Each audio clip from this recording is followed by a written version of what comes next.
Ilm yo'lini murakkab yo'l deyishadi. Ammo bizning bugungi qahramonlarimiz ana shu murakkabliklarni yengib o'tib, katta natijalarni qo'lga kiritayotgan yoshlarimiz. Biz ular bilan faxrlanamiz va tanishamiz.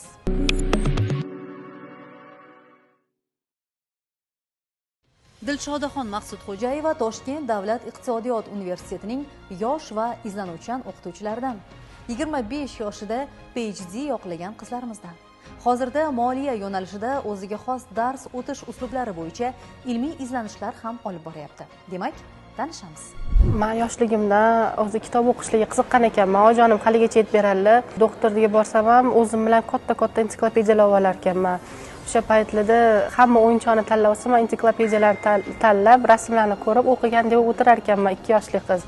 Menimcha bu o'qishga qiziqish yoshligimdan paydo bo'lgan deb hisoblayman o'zimni, bolaligimda. Dodamlar o'qituvchi bo'lganlar, direktor bo'lganlar, matematik bo'lganlar, ko'p kitoblar bo'lardi uyda. Adamam doktorlar, jonim doktor bo'lish uchun ham juda ko'p kitoblar o'qish kerak. Odam o'zini ustida ishlash kerak va shuning uchun uyimizda juda ko'p kitoblar bo'lardi. Shu kitoblarga qarab, qiziqib, kitob o'qishga qiziqishim ham o'sgan. Ham kosmos olamiga qiziqaman, kosmoslar to'g'risida o'qirdim, astrologiyalar o'qishni yaxshi ko'rardim. Shu jihatda rosa ko'p o'qiganman, izlanish qilganman, lekin o'ylab ko'rsam, meni qiziqishim ko'proq matematikada ekan. Matematikaga qiziqishim ko'proq bo'lgani uchun boshqa fanlarga nisbatan men Toshkent moliya institutiga kirdim. Toshkent moliya institutini tamomlab, magistraturaga kirdim. Toshkent moliya institutiga magistratura tamomlagachim vaqtni boy bermay doktoranturaga topshirdim va doktoranturaga kirish baxtiga sazovor bo'ldim. Doktoranturaga kirib mana 1 yil u 5 oyda xudoga shukr himoya qilib oldim, himoyalardan yaxshi o'tdim. Dilshodaxon Maqsudxo'jayeva Italiyaning Rim shahridagi Sapienza Università di Roma universitetida akademik almashinuv dasturi bo'yicha tahsil olgan. Hozirda fuqarolarning moliyaviy savodxonligini oshirish bo'yicha ilmiy izlanishlarni davom ettirmoqda. Buxgalteriyada ishlab ko'rdim. Qarasam bu soha men uchun o'ylaganimdek qiziqmas ekan va boshqa kasb egasi bo'lishini tanladim. Davlat soliq inspeksiyasiga kirdim.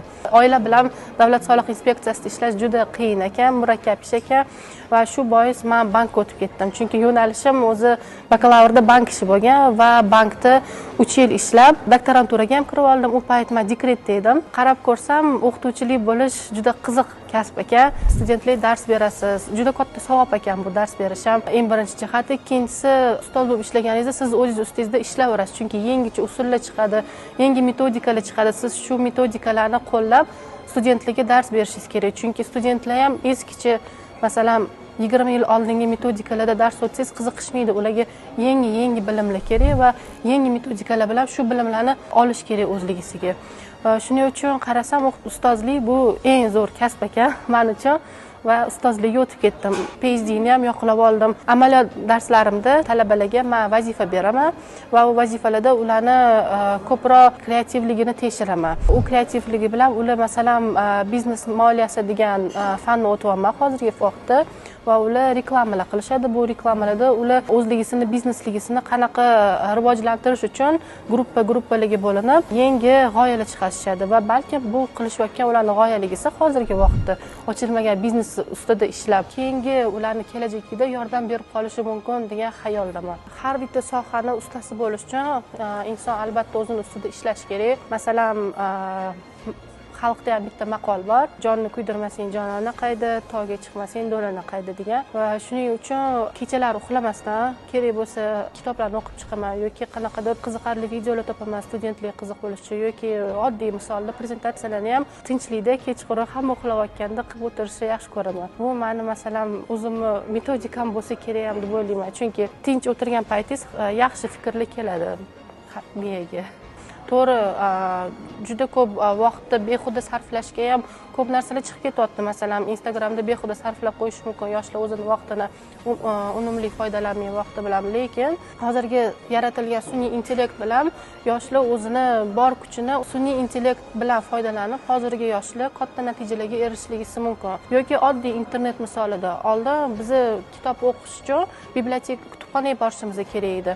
Lekin hozir biz uyimizda o'tirib, internetdan foydalanib shu kitoblarni o'qiy olamiz. Faqat insonning xohishi kerak. Yoshlarda xohish bo'lsa, hech narsa ularni yo'lida to'sqinlik qila olmaydi deb o'ylayman men. Faqat berilgan shart-sharoitlar bilan to'g'ri foydalanishni bilish kerak.